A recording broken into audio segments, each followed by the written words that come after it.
Drugs સામેની લડાઈમાં જે પ્રકારે પોલીસ દ્વારા, ગુજરાત પોલીસ દ્વારા કામગીરી કરવામાં આવી છે, ડ્રગ્સ સામે લડીએ છે ત્યારે પકડાય છે.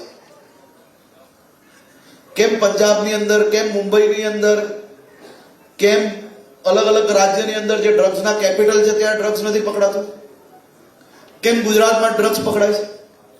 આ પાકિસ્તાનથી કોઈ અમજદ ઇસ્માઇલ આપણા સુરત શહેરના વરાછા પોલીસ સ્ટેશનમાં આવીને પીઆઈને એમ કીધું કે લાવો આ 200 કરોડનું લાહોરથી ડ્રગ્સ લાવ્યો હતો, તમે સાહેબ જમા કરી લો એટલે હું પકડાઈ જાઉં ને હું જેલમાં જતો રહું. એ રીતે ડ્રગ્સ જમા થાય ભાઈ?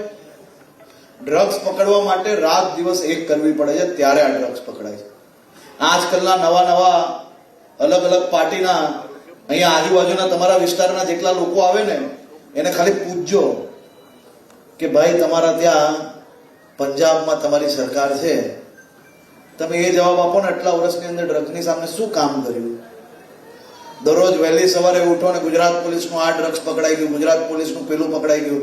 અરે ભાઈ પકડાયું નહીં, પકડ્યું છે ત્યારે પકડાય છે, એટલું તો બુદ્ધિ વાપરો.